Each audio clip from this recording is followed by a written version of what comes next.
What's up, y'all? Welcome. I wanted to talk a little bit today about goal setting 101 and really how do we go after our goals and achieve them. I know goal setting could be very difficult for some people. For some folks, they may work really hard, but perhaps they're not placing their energy in the right places. Whether it's you want to be fit, whether it's you want to read more, you want to be a better speaker, whatever your skills are that you're trying to gain or whatever your goals are that you're trying to reach, I think this video could be very helpful. So stick with me as I provide you with 4 easy steps to goal setting and achieving your goals. Tip number 1, and this is actually one of the most critical aspects of it, is make sure you're making time for reflection. So a lot of folks, I think they may spend some time reflecting on what the goal is, but how often do we sit down and really intentionally dig into what we want our lives to look like, right? And so the way to do this is, 1, to schedule it out, right? Put a block of time in for 20 to 30 minutes, right? So you make sure that your mind is prepared beforehand, right? You need to prepare, you need to plan it and go in there with the mindset of, I'm going to vision and I'm going to reflect and I'm going to enjoy this so that I can have the most optimal goals that I could possibly have. Now, I'm not saying that impromptu reflection sessions aren't helpful. They definitely are, but I think there's a lot of power when we set some intentional time and say, I'm about to go in here and I'm going to do this, and that, right? And so when our mind isn't present, or it could be preoccupied, or if we're feeling down, right, that creates limitations in not only the goals that we could think of, but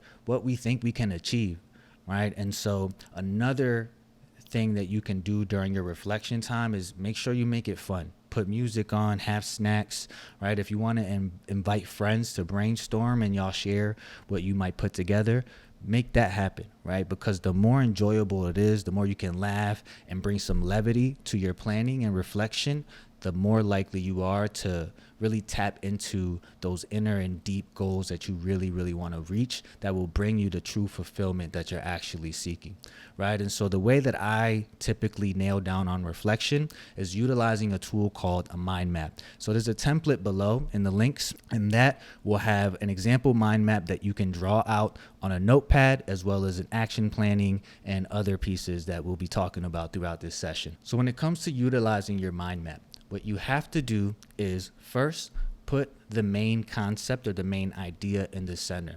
So perhaps you may put the year 2023 goals, right? We're halfway through the year. We still have 6 months left. Maybe you put that as your goals. From there, you will then draw about, I would recommend 3 to 4 spokes of different areas of your life that you would probably want to work on. An example of that would be fitness goals. Maybe you have goals when it comes to your personal relationships, your professional sphere, right?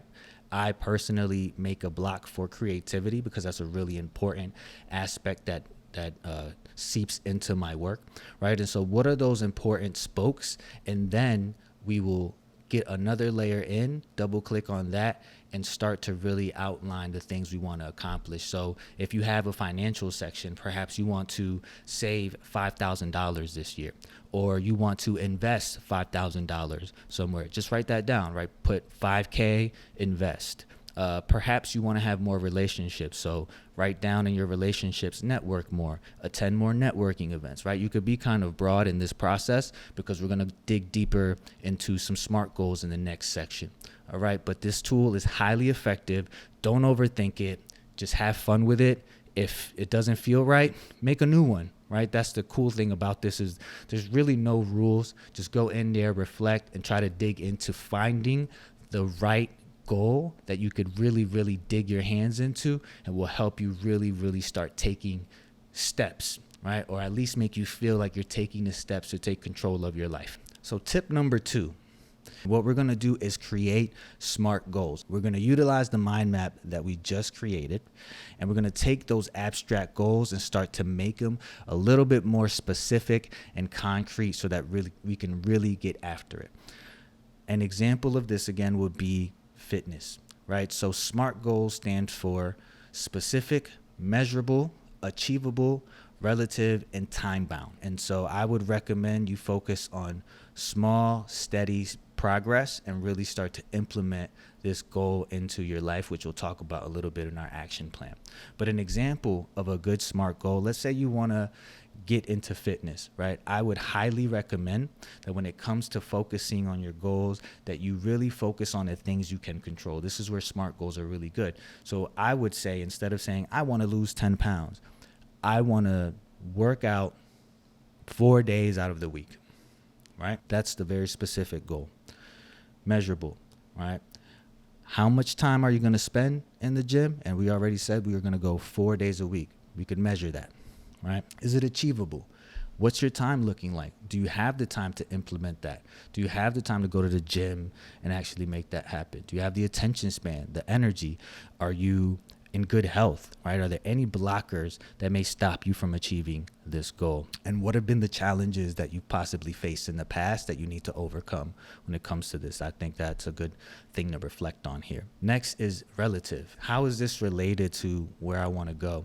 And so with fitness, it's like, I want to lose weight, or I want to be happier with my body. I want to feel more connected with my body. I just want to have a healthier routine, whatever that may be, that vision, right? That abstract goal that you put in that mind map, that's where that would go, right? Think about how this fits into the larger framework of your life and what it means for you and your leadership if you achieve this goal and stick to it. Then time bound. So what I would recommend is that you stick to 1, 3, and 6 months, right, to really try to dig in, but really focus on, again, that small progress. But the time-bound component is really, truly up to you. So, again, I'll give the example of someone who wants to be fit. A specific goal, going to the gym at least 4 days a week, measurable, right? That's 4 days a week. How much time? Let's say it's 30 minutes per time, right? That's about 2 hours or so a week that you'll be spending working out, not including prep time, right? Is that achievable? Is it relative to where you want to go, right? How does it fit? And time bound. I would say I want to work out 4 days a week for the next 4 weeks. Then I would come back, revisit my SMART goal, and remake it, right? Hopefully I've been committed. I'll address whatever challenges I had, and I'll go after it again. So that's my recommendation for making your SMART goals that will help you ultimately be successful in achieving the goals that you set out. So tip number 3 is, now you take these SMART goals and start to create an action plan, right? What does taking action on this look like? And I would personally use the template I provided and just write bullet points. Don't get too caught up in it. This next step we're going to talk about is going to be where we really integrate stuff. But for right now, think about how you can take action. When can you take action? What would it look like, right? Like, think about this action plan in broader terms for this section. So to create an action plan utilizing your SMART goals, right? You're going to take your specific goals and the time-bound component and think about where that's going to fit within your life. Right? That's kind of the framework of the action plan. Where does it fit? When can you take action on it? And start to make a plan on, what it's going to look like in the next couple of weeks. So as an example, I'm going to continue to stay with the fitness one. Now that I have my goal, what are the next 4 weeks looking like for me? Right? Are there any potential blockers, any things that might get in my way when it comes to implementing this? When would I like to start? Is it tomorrow? Is it, in 3 days? Really thinking about how the action on these goals are going to look like. Similar to your mind map, don't overthink this process right now. Just write down a bunch of bullets and actions that you think you would like to take, as we'll talk about how to take that deeper in this next step. So now we've reached tip number 4. Here is another, I think, critical component of goal setting, and it's make sure that you're integrating your action plan into your life. And I think this is the part where most people fail. I believe we think about goal setting and reaching our goals and attach some level of motivation to it. Now, that's great, but motivation is incredibly fleeting.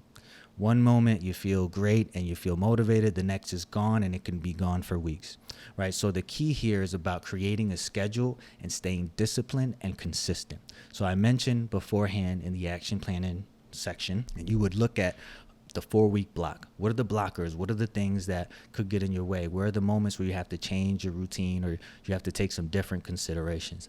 Now you go ahead and look at your specific weekly schedule for the next 4 weeks and make sure you block off that specific time. If you're going to go on Mondays at 9 a.m., put it there. If you can go on Tuesdays at 6, put it there, right? Highlight it. I would say I use Google Calendar, but whatever kind of calendar you use, try to highlight it. So I use color codes so I know and mentally am preparing, right? So think about that. Where is this going to fit specifically in your schedule and in your rhythm? Once you schedule it in, it's just a matter of doing. Now you just have to show up. I had a mentor tell me once, life is really just about showing up, because 90% of the people just don't show up. All right. So if you set your goal, show up, be there. And as you can stay consistent, you'll slowly improve. So as an example, the first week of working out, probably going to feel a little crappy, right? Maybe week 2. But the goal is once you get past the part of showing up in the beginning, you can start to really dig deeper and figure out how you can make this a little bit more enjoyable and connect with it. And hopefully you'll get to a point where those 30 minutes will turn into 45 and you found some different activities that bring you energy and really provide you with the fitness engagement you need. And beyond getting in shape, it may help you be a better leader. It may help you just be more energized throughout the day. If you're a parent, you can probably have more energy with your kids, right? There's a lot of different things that'll come from that, but it all comes from consistency and staying with it, right? And so if there's anything you take away from this, it's really about reflecting and integrating, right? I think a lot of folks do great at the other steps, but they may not focus on the right things and they may not know how to implement and integrate the goals so that they can stay consistent and on schedule, and therefore that will set you up for extreme success. Some final notes. I said this earlier in the reflection portion, but that stands true for all aspects here. Make it enjoyable. This shouldn't be a process where you're like miserable or stressed. Think about this as like, this is an opportunity for you to take control of where your life is, no matter where it's been, right? This moment, this opportunity to goal set, if this is what you're going to do, is an opportunity for you to start your life anew, right? So think about that. Think about the opportunities that may present themselves just by you starting to really open yourself up in that way and getting excited about setting goals and meeting them, right? So make it enjoyable. Bring your community along if you can. Again, bring friends, make it a thing. It's okay to, like, if you're an adult, have some wine, whatever that may be, but have fun with visioning, because, you know, this is an opportunity again for you to really build the life ultimately that you want. And that's what we want to do. There's also studies that show that laughter and levity allow us to be incredibly more creative.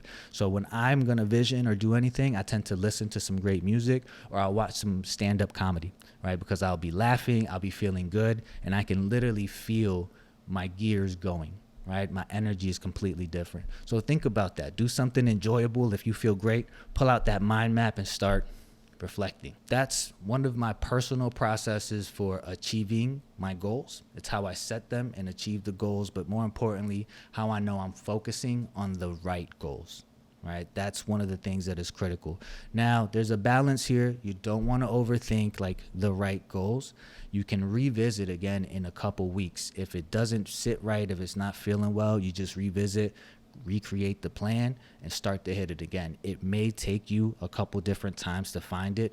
Really finding and getting after these abstract life goals can be really challenging. Again, especially when life is hitting you from left and right, you have to context switch. There's a lot of things that our mind has to do when we're trying to do these things. And so be graceful with yourself.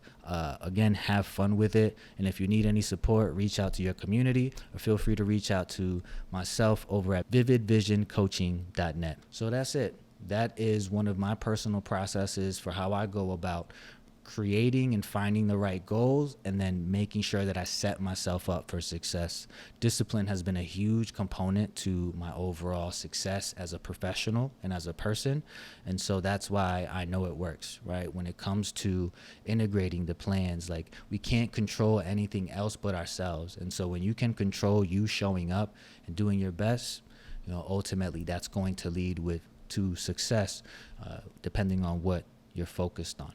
Okay, so once again, have fun with this, bring in your community, tap into your mentors if you have them, if you need more insights on your goals, and if you need some additional support, feel free to reach out. I'm happy to help. Hopefully this is helpful and you can stick with me the rest of the journey. I'm excited to provide you all with more resources. Peace.